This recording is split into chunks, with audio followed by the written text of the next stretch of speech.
नमस्कार. गंध मराठी मातीचा या युट्यूब पेजद्वारे आयोजित गप्पा फॉर बाप्पा या गप्पांच्या कार्यक्रमामध्ये मी साकेत कारलेकर सर्व रसिक प्रेक्षकांचे सहर्ष स्वागत करतो. मित्रांनो, आजपर्यंत आपण आमचे व्हिडिओ नक्कीच पाहिले असतील. अनेक अनुभवी वादकांशी आपण गप्पा मारल्या. रसिकांच्या चरणी आमचे हे शेवटचे पुष्प, पण तरी last but not the list असेच आहे. तर आपण स्वागत करूया शिववर्धन ढोल ताशा पथकातील प्रणव तावरे व नेहा कुलकर्णी यांचे. नमस्कार. नमस्कार. Thank you so much. आज आम्हाला बोलवलं तुम्ही गप्पांसाठी. आतापर्यंत आम्ही तुमच्या गप्पा बघितलेल्या आहेत आणि नवीन नवीन माहिती सुद्धा आम्हाला कळली. तर आपण गप्पांना सुरुवात करूया. तर तुम्ही अनेक वर्ष शिववर्धन पथकामध्ये ढोल ताशा वादन करताय, तर मला जाणून घ्यायचंय की तुमची शिववर्धन पथकातील सुरुवात कशी झाली? मी पथकात 2014 साली आले. आधी लहानपणी मी कधी जास्त गर्दीत पण जात नव्हते कुठे, किंवा गणपतीत बाहेर मिरवणुका बघायलाही जायचे नाही. घरचे तेव्हा मला बळबळ ओढून घेऊन जायचे, चल चल. मी उन्हात खूप कंटाळा करायचा, अलका टॉकीला थांबायचा, कारण तिथे बघायला हार्डली काही मिळायचं, नुसतं घाई व्हायची आणि आम्ही लहान लहान मागे कुठेतरी. मग तेव्हा बघून बघून जेव्हा घराजवळच्या मिरवणुका असायच्या किंवा अगदी समोरासमोर एखादं पथक बघायला मिळायचं, तेव्हा ती जी खरी एन्जॉयमेंट असायची ती तेव्हा कळाली, जेव्हा घराजवळ एखादं पथक यायचं. मग तेव्हा आईची पण खूप इच्छा असायची की एकदा माझ्या मुलीने वादन करावं, आणि ते बघून तेव्हा खूप इच्छा झाली वादन करायची. आणि मग शाळेनंतर वगैरे कॉलेजमध्ये मी जेव्हा गेले तेव्हा माझा भाऊच पथकात असल्यामुळे मी म्हटलं मग हेच पथक आपण जॉईन करू. सो मग मी 2014 मध्ये शिववर्धन जॉईन केलं. म्हणजे पाठिंबा खंबीर होता. प्रणदा, तुझी? माझी तशी सुरुवात ऑफ सीझन झाली. सो ज्यावेळेस मी पहिल्यांदा वाजवलं त्यावेळेस म्हणजे ते एक स्पेशल वादन होतं. जेव्हा आपल्या चित्रपट सृष्टीला 100 वर्ष पूर्ण झाली होती, त्याच्या प्रित्यर्थ आपल्या इथं बागुल उद्यान आहे सहकारनगरला. सो तिथं त्यांनी 100 शतक पूर्ती म्हणून आपलं वादन ठेवलं होतं. सो त्या वादनाला पहिल्यांदा मी शिववर्धन मध्ये जॉईन झालो. मग माझं सीझन 2015चं जे पहिलं एक थ्रू आउट जे वादनाचं जे सीझन असतं ते थ्रू आउट 2012 मध्ये माझं चालू झालं. म्हणजे माझी पहिली मिरवणूक मला अजून आठवते की मानाच्या पहिल्या कसबा गणपतीला आम्ही वाजवलो होतो. वा. आपण पथकात गेल्यावर आपल्याला दिसतं ढोल, ताशा, ध्वज हे 3 प्रामुख्याने आपल्याला दिसतात. तर तुम्ही पथकात जाता, तुम्ही भावामुळे पथकात गेला, पण वाद्य निवडताना म्हणजे ढोल हेच वाद्य का निवडलं? मी जेव्हा पाहायचे, जसं मी म्हणले मिरवणुका, तेव्हा ताशा वादक तर एन्जॉय करायचेच, पण जी एन्जॉयमेंट मी ढोल वादकांना करताना बघितली, ढोल उचलतायत किंवा नाचवतायत, गोल फिरवतायत, हे मी लहानपणापासून खेळ वगैरे ह्याच्यातच असायचे. सो मला असं जरा ऍक्टिव्हिटी काहीतरी असलेलंच हे आवडायचं. सो ताशा आवडतो मला, पण ऐकायला आवडतो जास्त. तर ढोल नाचवण्यात जी मजा मी पाहिली ती मजा मला घ्यायची होती, त्यामुळे मी ढोल निवडला. वा. प्रणदा, आता तू तर ढोल आधी वादक आणि मग ताशा. माझं म्हणजे पहिलं प्रेम म्हणजे ढोल. कारण का शेवटी जसं आता तिने सांगितलं की रांगडेपणा असतो, मुलांमध्ये ताकद असते आणि ढोल आपण कसंही बडवू शकतो. आणि तो एक जे एन्थुसियास्टिकपणा असतो आपल्यात की नाही आपल्याला ढोलच वाजवायचा आहे, उडवायचा आहे, नाचवायचा आहे, जी मजा असते एका पायावर घेऊन फिरायची, ती मजा ऍक्च्युली मला घ्यायची. सुरुवात मी ढोलापासून केली.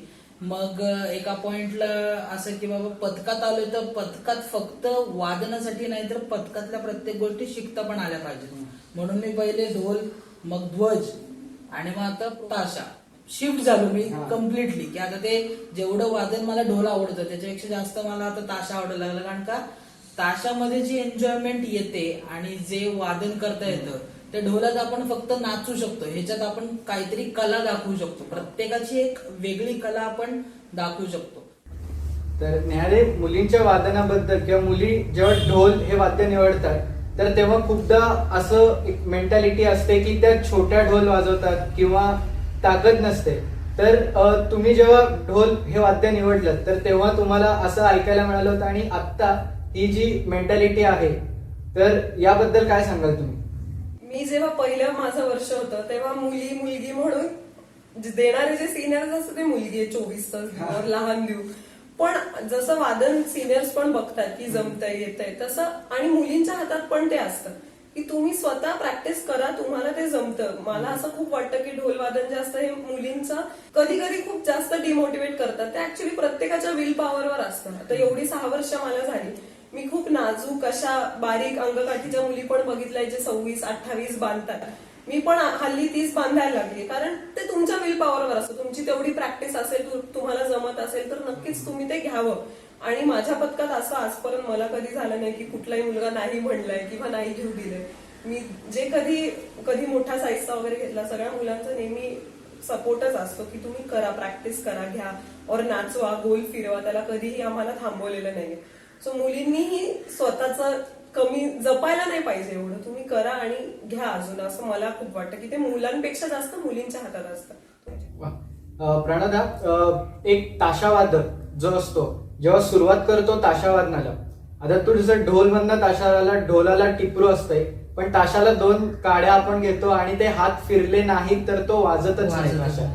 आणि ताशाचं एक ड्रॉबॅक म्हणता येईल की एक ताशाला चुकलं तर ती लगेच काडी लक्षात येते, कोण चुकलं आणि कुठे चुकलं लगेच कळतं. तर मला विचारायचं, एका ताशावादकाला ढोलवादक असण्याचा किती फायदा झाला? तसं बघायला गेलं तर सगळ्यात जास्त फायदा हा कंपल्सरी ताशा वादकांना होतो, जे ढोल वाजवून येतं. कारण का तुम्हाला रिदम माहिती असतो. आणि ढोल वादनातनं मला जे शिकायला मिळालं किंवा जो एक रिदमचा सेन्स आला मला, त्या रिदमच्या सेन्समुळे मला ताशावर हात फिरवायला किंवा हात वळायला मला जास्त वेळ लागला नाही. कारण का तुम्हाला बॅक ऑफ द माइंड माहितीये काय चाललंय, वाजणार काय पुढे, ढोल काय वाजणार आहे, ढोलांचं रिदम काय असणार आहे. त्याच्यामुळे तुमचे हात आपोआप वळायला चालू होतात. कारण का एक 4 वर्ष जेव्हा तुम्ही ढोल वाजवता तेव्हा तुमचा रिदम ऑलरेडी सिंक असतो ताशाची, की तुम्हाला back of the mind completely माहिती असते की ह्याच्यावर ताशा काय वाजतो. म्हणजे आपण जेव्हा भजनी घेतो किंवा 5वा हात घेतो 2 थापीचा, तेव्हा माहितीये की ताशा इथं पर्टिक्युलरली काय किंवा इथं आपल्याला कसे चेंजेस, हे आपण 4 वर्ष मी ढोल वाजवल्यामुळे मला माहिती होतं. आणि मग ते ज्या वेळेस मी ताशावर तेच फक्त मला इम्प्लिमेंट करायचं होतं. नेहाताई, आता तुझा ढोल वादनाचा, तुझे ढोल शिकण्याचा एक्सपिरियन्स जाणून घ्यायचा. जेव्हा तू पहिल्यांदा ते हात शिकले आणि व्हेरिएशन शिकले तेव्हाचा एक्सपिरियन्स कसा? मी जेव्हा पहिल्या दिवशी ढोल बांधला, राईट फ्रॉम ढोल कसा बांधायचा, त्याची दोरी कशी बांधायची किंवा इव्हन ताणायचा. आधी तर जेव्हा पहिल्या दिवशी मी बांधला तेव्हा शिकवलं होतं आम्हाला कसा बांधायचा व्यवस्थित, मग त्याची दोरी काचता कामा नाही और गुडघ्यावर खाली उतरता कामा नाही. तर सेट व्हायलाच बरेच दिवस लागले की आपल्याला कशी दोरी लागते का कुठे, कमरेवर वर खाली कसं, त्याला खूप दिवस गेले. आणि पहिला दिवस जो वाजवला तेव्हा खूप एनर्जीत वाजवलं आणि त्याच्यानंतर जी काय हाताची वाट लागली तेव्हा कळालं महत्व की वादन करताना नेहमी हात हा गोलच फिरायला पाहिजे. कारण नवीन आपण असतो, उत्साहात लहान मुलासारखं जातो, वादन करतो, तर तेव्हा आपण हात पूर्ण फिरवत नाही, त्यामुळे हात पूर्ण दुखून आला होता. आणि त्याच्यानंतर हळूहळू जसं कळायला लागलं टेक्निक, हात पूर्ण फिरवणं किंवा टिपरू बरोबर मेणाच्या त्या गोलातच मारणं, वर खाली टिपरू जर लागला तर त्याचा आवाजही बरोबर येत नाही आणि पानंही फुटतात. तर ते हळूहळू आम्ही शिकत गेलो. आणि मग बाकीचे आमचे सिनियर नेहमी ढोल उचलायचे, नाशिक ढोल वाजवला की उचलायचे, तेव्हा आम्हाला पण खूप वाटायचं, पण भीती वाटायची, कारण पहिलंच वर्ष होतं, स्टार्टिंगला माहित नव्हतं जमेल नाही, पडलो तर काय. पण हळूहळू प्रॅक्टिस जशी बाकीच्यांना बघून बघून उत्साहात झाली सुरू. आणि आज आता कुठेतरी असं होतं की आपण पण 6 वर्ष आपल्याला झाली, तर आपण ज्या एन्थुझियाझमनी वाजवतो, बाकीचे नवीन वगैरे येतात तेही आपल्याला बघून शिकतात. सो आता तेवढं एक कॉन्फिडन्स आलाय की नाही, आता येतो, वादन करता येतं आणि दुसरेही आपल्याला बघून कुठेतरी मोटिवेट होतात, त्याचा आनंद वाटतो. प्रत्येक वादक किंवा प्रत्येक कोणी असेल जो पथकात जातो त्याला एक स्वप्न असतं किंवा एक इच्छा मनात नेहमी असते, लक्ष्मी रोडला एकदा तरी वाजवायचंय, सकाळ संध्याकाळ काही नाही, मला एकदा लक्ष्मी रोडला बाप्पा समोर सेवा द्यायची. तर तुमची लक्ष्मी रोडची मिरवणूक पहिली आठवते का? ती कशी होती प्रणोदा? सगळ्यात पहिली आमची लक्ष्मी रोडची मिरवणूक जी आहे ती 2012ला होती. विष्णू तरुण मंडळ म्हणून एक मंडळ आहे त्याची होती, जी रात्री दगडूशेठच्या आधी, म्हणजे जे आपले मानाचे शेवटचे 3 आहेत त्यांच्या आधी लकीली चालू झाली होती. जो एक एन्थुझियाझम असतो समाधान चौकात यायचा रात्रीच्या क्राऊड मध्ये, शिथिल असतं वातावरण सगळं एकदम, आणि तो जो एक एन्थुझियाझम असतो, सगळ्यात पहिले प्रेमात लक्ष्मी रोडच्या पडतो माणूस. आता मी कसब्याचा असल्यामुळे मला सकाळ माहितीये, मला संध्याकाळ आजच माहित नव्हती, कारण का मी कधी सकाळ झाल्यानंतर परत घरी जाऊन झोपा वगैरे ह्या गोष्टी दमलेलं असतं सगळं. पण जी संध्याकाळची एनर्जी मला दिसली पथकामुळे, की आज लोकांमध्ये किती एनर्जी असते, उत्सुकता असते. त्याच्यानंतर आम्ही 2015ला सकाळी मानाच्या पहिल्या गणपतीला वाजवलं आणि त्यावेळेसची एनर्जीच खूप वेगळी होती सगळ्यांची, कारण का पंपटप होतो सगळे आम्ही की बाबा आता रमणबागेचं वादन झालेलं आहे, त्याच्यानंतर दुसरं वादन आपलंय, मग रमणबाग हे 100 नंबर म्हणजे देते समाधान चौकात. मग त्या 100 नंबरच्या किती आपण जवळ जाऊ शकतो, आपल्याला किती आपण त्या एक रीच करू शकतो लेवल, तो एक वेगळंच असतं की बाबा एक आपल्याकडे ट्रेडमार्क झालाय, माहिती की रमणबाग हे ट्रेडमार्क सेटच करते. मग त्याच्याबरोबर आपण काय करू शकतो. तर न्यायालय तुझी लक्ष्मी रोडची पहिली मिरवणूक आठवते? माझं जे पहिलं वर्ष होतं पथकात तेव्हा पहिली आमची भाऊरंगारीची होती. पण ते माझं पहिलं वर्ष असल्यामुळे आम्हाला ढोल काय मिळाला नव्हता आणि आम्हाला आठवतं आम्ही असे लहान मुलांसारखे थांबलो होतो मिळेल. पण तेव्हा आमचे जे सिनियर्स होते त्यांना बघून आम्ही एवढा काही आनंद घेतलाय, कारण तो एक वाईब वेगळाच असतो तेव्हा. आणि दिवसाचीच होती ती, सकाळचीच होती भाऊरंगारीची. पण तेव्हा त्यांना इव्हन प्रणव पण होता, मला आठवतं त्यांना सगळ्यांना नाचताना बघून आम्ही जी काही एन्जॉयमेंट घेतली. तेव्हा आम्ही वादन तर नव्हतं केलं, तेव्हा आम्ही डायरेक्ट दुपारची एक वाजवलेली. त्याच्यानंतर मला पहिली जी आठवते ती कसबाच आठवते. तेव्हा पहिला ठोका जसा तो म्हणला, पहिला ठोका बसेपर्यंत जे टेन्शन असतं, 10वी 12वीच्या बोर्डच्या रिझल्टच्या वेळी मला एवढं आलं नसेल जेवढं त्यावेळी होतं. पण तो पहिला ठोका बसल्यानंतर जेव्हा पब्लिक ओरडतं, त्याच्यानंतर तो डायरेक्ट 6 तास मिरवणूक संपेपर्यंत आम्ही काही जमिनीवर आलो नाही. तर ती माझ्या आठवणीतली तीच पहिली लक्ष्मी रोडची. आपला गणेशोत्सवचा जो काळ असतो 10 दिवसांचा, तो आता आपल्या सुदैवाने दुर्दैवाने हा पावसाळ्याच्या काळातच येतो दरवर्षी. आणि दरवर्षी काहीतरी पावसामुळे होईना किंवा अजून आता ढोल वादक असतं त्यांचं टिपरू एकमेकांना लागतं किंवा ताशाचं असं खूप वेळा होतं की तर्रीत आपण मस्त गुंग झाले आणि ती काडी तुटते. तर असे काही घटना आठवतात तुम्हाला? माझी तर म्हणजे लक्ष्मी रोड समाधान चौकात काडी घेतोय आणि काडी तुटली. म्हणजे एकाचं स्वप्न असतं, म्हणजे एका वादकाचं स्वप्न असतं की लक्ष्मी रोडच्या समाधान चौकात जेव्हा अख्खं जग बघत असतो तुमच्याकडे, सगळे टीव्ही चॅनल असतात तुमचं आणि तुम्ही मानाच्या पहिल्या गणपतीला वाजवताय, जे की पुण्यात पहिली मिरवणूक असते. म्हणजे तसं बघायला तर ती पहिलीच मिरवणूक असते.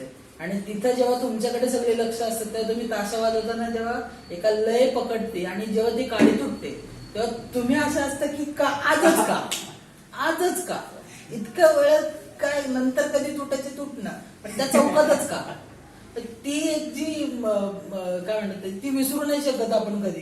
तो नाईलाजच असतो आपल्याला, अगदीच की आपण काहीच करू शकत नाही, पण दुसरी काडी घेऊन लगेच वाजवू नाही शकत. एकदा ते मोमेंटम गेलं की गेलं, मग तो शेजारचा लगेच उचलतो, तो चालू करतो, मग तुम्ही परत आपलं फॉलो थ्रू करा. नाही, तुला आठवतंय असे काही किस्से? आम्हाला मिरवणुकीत जेव्हा पाऊस पडतो, सगळ्यांची पानं भिजलेली असतात, तेव्हा व्हेरिएशन नंतर आपण एक पॉइंट येतो की आपण आवर्तन उचलून मिरवणूक पुढे सरकवतो. तर ते व्हेरिएशन नंतर जे लीडला असतात पुढे, तेव्हा त्यांचं सगळ्यांचं आमचं डिस्कशन चालू असतं, तुझं मान भिजलंय का, माझं भिजलंय का.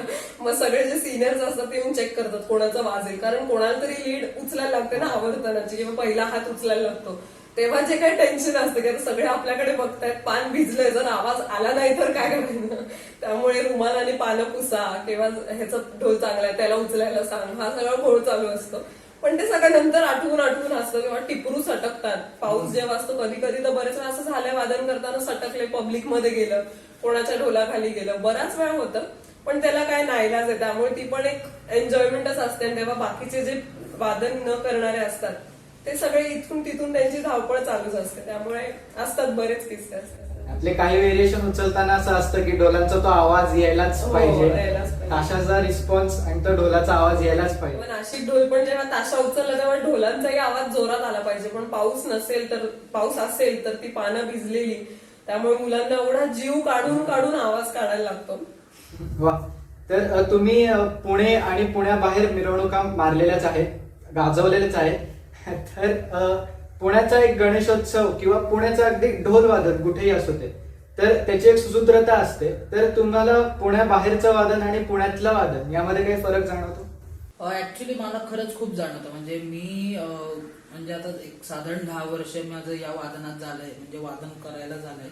म्हणजे खूप कमी स्पॅन आहे हा 10 वर्षाचा, म्हणजे काहीच स्पॅन नाहीये माझा. म्हणजे आताशी एक नवीन सुरुवात आहे असं मला वाटतं. पण जेवढं मी बघितलं तेवढं की मुंबईची जी पथकं आहेत ती जास्त भर देतात ते आवर्तनांना देत नाहीत. ते फक्त ह्याच्यात देतात, काय म्हणतात त्याला, कंटिन्यू चाले असतात आणि त्यांचं असं आवर्तन मध्ये कुठं ऐकायलाच येणार नाही. म्हणजे मी आता जेव्हा इथं मुंबईची पथके येतात वाजवायला त्यावेळेस मी त्यांचं बघितलंय ना, तेव्हा त्यांच्या ह्याच्यात मला आवर्तन कुठेच म्हणजे प्रामुख्याने ऐकायलाच येत नाही. ते कंटिन्यू चाले असतात, पण त्यांचा स्टॅमिना पण तेवढंच, त्या ताशा वादनाचं पण असतो, त्या चाली घेताना सुद्धा असतो. पण आपल्या इथं कसं जे लयबद्ध वादन, शिस्तबद्ध वादन, की हे आवर्तन झालंच पाहिजे, कारण का आपण ती शिकवण केलेली. ढोलाची जी आपली शिकवण आहे, इव्हन ज्ञान प्रबोधिनीचा मी जेव्हा तुमचा इंटरव्ह्यू बघितला त्याच्यात सुद्धा मी ऐकलं की जी सुरुवात झाली ते 7 ताल 7 ही सुरुवात आपण सुरुवात करून दिलेली. मग ती सुरुवात जर आपणच नाही जपली तर मग कोण जपणार?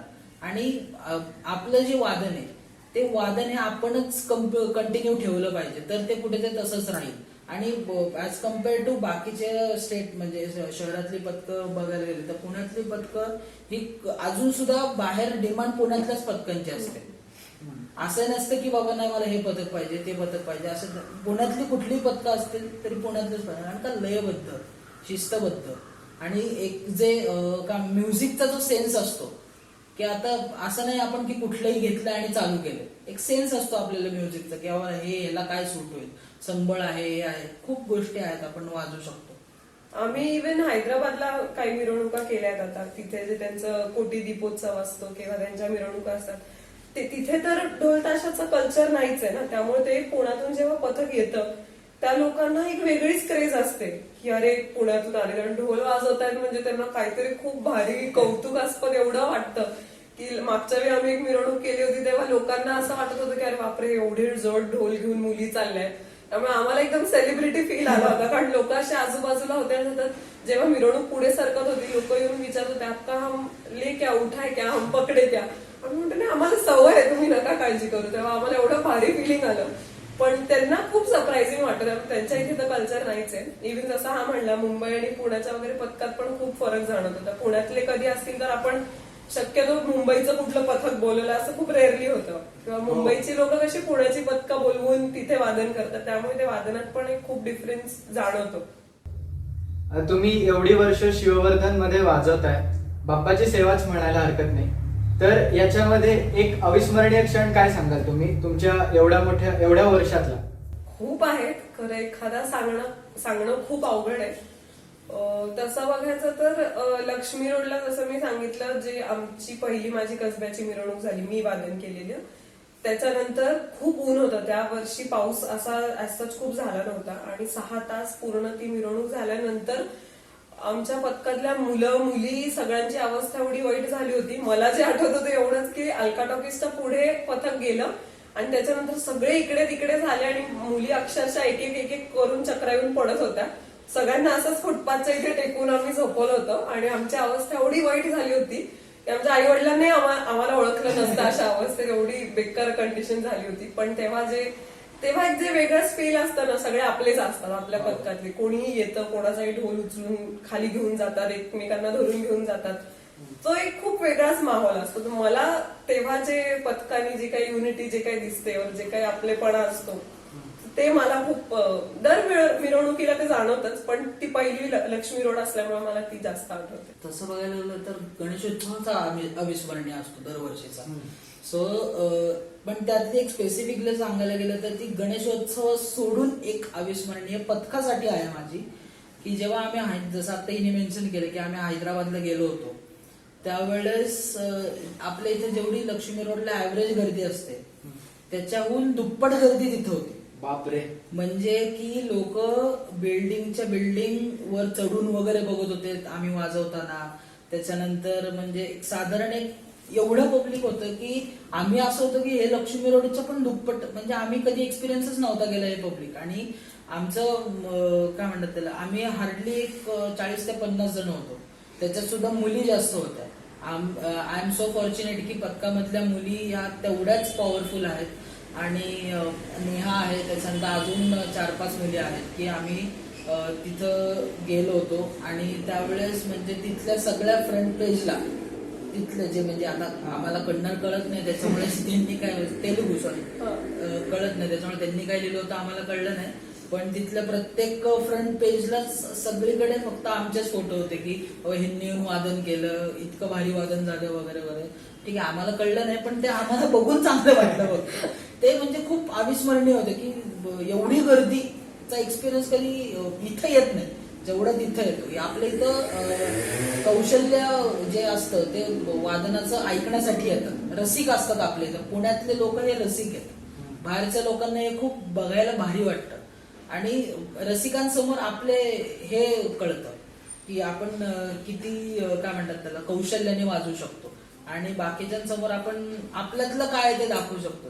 तो एक अविस्मरणीय क्षण होता आमचा तेलंगणामधला. वा, आणि पथकाच्या बॅनर खाली वाजून त्याचे फोटो पेपरला आलेत म्हटल्यावर खूप अभिमानाचीच गोष्ट असेल प्रत्येकासाठी. तर आता आपण फन सेक्शन कडे वळूयात, रॅपिड फायर. तर पहिल्यांदा प्रणव का लेडीज फर्स्ट पर्यंत? Ladies definitely. ठीक आहे, तर तुझ्यासाठी रॅपिड फायर. पहिला प्रश्न, ढोल का ध्वज? ढोल. सकाळची मिरवणूक का संध्याकाळची? लक्ष्मी रोड सकाळची, भोसरी वगैरे असेल संध्याकाळची. आणि आवडता मानाचा गणपती ज्याला तुम्ही वाजवले किंवा वाजवायची इच्छा आहे? कसबा तर आहेच एक, आणि तांबडी जोगेश्वरी. ग्रामदेवता. प्रणव तुझ्यासाठी, तुला तर आता ढोल ध्वज आणि त्याच्याबरोबर ताशा पण. ढोल ध्वज का ताशा? ढोल नक्कीच. पहिलं प्रेम. पहिलं प्रेम. अनंत चतुर्दशी मिरवणूक का गणेश चतुर्थी?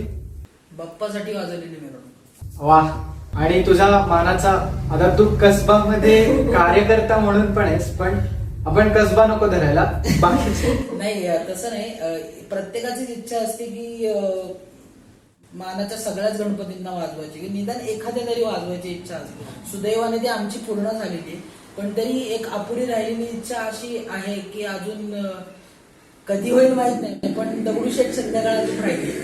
मंडई पण. मंडई आणि दगडूशेठ संध्याकाळ राहिली.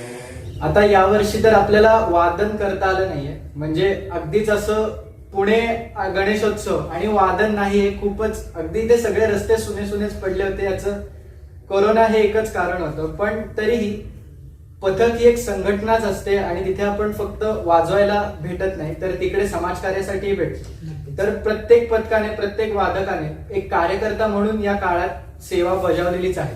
तर तुम्ही तुमच्या पथकातर्फे आणि वैयक्तिकही काय केलं या कोरोनाच्या काळात? कोरोनाच्या काळात म्हणण्यापेक्षा एक सामाजिक आपली जाणीव असते की आम्ही दरवर्षी राखण्याचा प्रयत्न करतो. तर यावर्षी प्रामुख्याने जी गरज आहे लोकांना, त्याचं आता आमचं काम पण चालू आहे, प्लाझ्मा डोनेशन वर चालू आहे कंटिन्यू.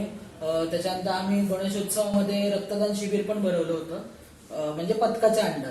आणि आतापर्यंत आपण जे पालघरचे जिथं आदिवासी राहतात, ज्यांना जास्त काही मिळत नाही, त्यांना त्यांच्याकडे फक्त भातच जास्त येतो आणि त्याच्यामुळे त्यांचं मोस्टली सगळं भातांवरच असतं. सो आम्ही तिथं आता रेशन वगैरे सगळं आम्ही आता पथकाच्या अंडर पुरवलं. आमच्या पथकाचं आता आम्ही एक शिववर्धन नॉलेज फाउंडेशन म्हणून एक आम्ही फाउंडेशन चालू केलंय, ज्याच्या अंडर आम्ही जे समाजाचे जी लोक आहेत त्या लोकांना एकत्रित करून जे वंचित घटक आहेत की जिथं आपल्याला काही लोकांना पोहोचता येत नाही पण आम्ही पोहोचू शकतो, आपले कार्यकर्ते जसे वादक आहेत आम्ही सगळे पोहोचू शकतो. सो आम्ही तिथं जाऊन काय मदत करता येईल. आणि नॉलेज फाउंडेशनची जी काय म्हणतात त्याला एक बेस आहे तो असाच आहे की जिथं आम्ही लोकांना दाखवू शकतो की बाबा त्यांनी काय त्यांना कसं त्यांचं हे करू शकतो, आपण वाढवू शकतो त्यांचं जे काय कमी आहे त्यांच्यातली कमतरता आहे ती कशी आपण भरून काढू शकतो उणीव. ते त्याच्या अंडर आमचं सध्या त्याच्यावर काम चालू आहे. तर आता वेळ आहे निरोपाची, पण तत्पूर्वी गंध मराठी मातीचा या युट्यूब पेजच्या संपूर्ण टीमद्वारे मी प्रणवदा आणि नेहादे यांना एक छोटीशी भेट देऊ इच्छितो.